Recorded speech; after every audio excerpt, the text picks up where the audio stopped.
মধ্যপ্রাচ্যের রাজনীতির ইতিহাসে সবচেয়ে প্রভাবশালী এবং বিতর্কিত ব্যক্তিদের একজন হলেন আয়াতুল্লাহ আলী আল খামেনি। কে এই মানুষটি? কিভাবে তিনি ৩৬ বছরেরও বেশি সময় ধরে ইরানের সর্বোচ্চ ক্ষমতায় আছেন? আর কেনই বা তাকে ঘিরে সবসময় আন্তর্জাতিক উত্তেজনা তৈরি হতো? সবকিছু বিস্তারিত জানবো এই ভিডিওতে। আয়াতুল্লাহ আলী খামেনি জন্মগ্রহণ করেন ১৯৩৯ সালে ইরানের মাশহাদ শহরে। অল্প বয়স থেকেই তিনি শিয়া ইসলামী ধর্মতত্ত্বের শিক্ষা গ্রহণ করেন। ১৯৭৯ সালে যখন ইরানে ইসলামী বিপ্লব সংগঠিত হয় এবং শাহ রেজা পাহলভীর শাসনের পতন ঘটে, তখন আয়াতুল্লাহ আলী খামেনি ছিলেন ওই বিপ্লবের সক্রিয় অংশগ্রহণকারী। বিপ্লবের নেতা ছিলেন আয়াতুল্লাহ রুহুল্লাহ খোমেনি। তার মৃত্যুর পর ১৯৮৯ সালে আয়াতুল্লাহ খামেনিকে ইরানের সর্বোচ্চ নেতা বা সুপ্রিম লিডার হিসেবে নির্বাচিত করা হয়। সে সময় থেকেই আজ পর্যন্ত তিনি ইরানের সবচেয়ে ক্ষমতাধর ব্যক্তি ছিলেন। ইরানের রাজনৈতিক কাঠামো অন্যরকম। দেশটিতে প্রেসিডেন্ট নির্বাচিত হলেও চূড়ান্ত ক্ষমতা থাকে সুপ্রিম লিডারের হাতে। সেনাবাহিনী, বিচার ব্যবস্থা, রাষ্ট্রীয় টেলিভিশন, নিরাপত্তা বাহিনী সবকিছুর উপর সরাসরি প্রভাব থাকে তার। এমনকি পরমাণু কর্মসূচি ও বৈদেশিক নীতির চূড়ান্ত সিদ্ধান্তও তার অনুমোদন ছাড়া হয় না।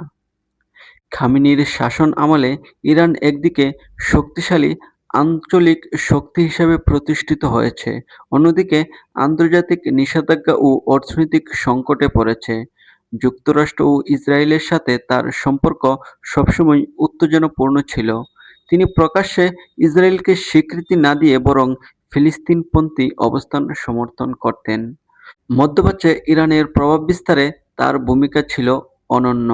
লেবাননে হিজবুল্লাহ, গাজায় হামাস, ইয়েমেনে হুতি এই গোষ্ঠীগুলোর সাথে ইরানের সম্পর্ককে অনেকেই এসিক্স অফ রেসিস্ট্যান্স নামে উল্লেখ করেন। তবে খামেনির শাসন শুধু বাইরের সংঘাতেই সীমাবদ্ধ নয়, দেশের ভেতরেও বহুবার বড় বিক্ষোভ হয়েছে। বিশেষ করে অর্থনৈতিক সংকট, নারীদের অধিকার এবং রাজনৈতিক স্বাধীনতা নিয়ে। ২০২২ সালে মাহসা খামেনির মৃত্যুর পর দেশজুড়ে যে বিক্ষোভ শুরু হয়েছিল, সেটি ছিল তার শাসনের সবচেয়ে বড় চ্যালেঞ্জগুলোর একটি। ২৮শে ফেব্রুয়ারি ২০২৬ ইসরায়েল ও যুক্তরাষ্ট্রের যৌথ বিমান হামলায় আয়াতুল্লাহ আলী খামেনি নিহত হন। খবর অনুযায়ী এ হামলায় তার অফিস ও আশপাশের স্থাপনা লক্ষ্য করা হয়েছিল এবং তাতে তিনি নিহত হন। ইরানি রাষ্ট্রীয় গণমাধ্যম কর্তৃপক্ষ এটি নিশ্চিত করে জানায় এবং দেশজুড়ে ৪০ দিনের রাষ্ট্রীয় শোক ঘোষণা করা হয়েছে। ইরানের সরকার অলরেডি ৩ সদস্যের অন্তর্বর্তীকালীন কাউন্সিল ঘোষণা করেছে নেতৃত্ব দেওয়ার জন্য। ইউরোপ, চীন, রাশিয়া ও যুক্তরাষ্ট্রসহ বিভিন্ন দেশ এ ঘটনা নিয়ে প্রতিক্রিয়া জানিয়েছে। অনেকেই যুদ্ধবিরতি ও মধ্যস্থতা চাইছে। বিশ্ব বাণিজ্য, তেলের বাজার ও অর্থনীতি এই সংঘর্ষের কারণে তীব্র প্রভাব ফেলছে। নাগরিকদের জীবনে অসংখ্য পরিবর্তন আন্তর্জাতিক শান্তি স্থিতিশীলতার উপর ভর করছে। খামেনির মৃত্যু মধ্যপ্রাচ্যে একটি বড় নয়া অধ্যায়ের সূচনা করেছে। এখন সামনে কি হবে তা নির্ভর করছে শক্তি, কূটনীতি ও সাধারণ মানুষের উপর। আয়াতুল্লাহ খামেনি ৮০ বছর বয়সে নিহত হন। তার উত্তরসূরি কে হবেন তা নিয়ে ইরানের ভেতর ও বাইরে নানা জল্পনা-কল্পনা রয়েছে।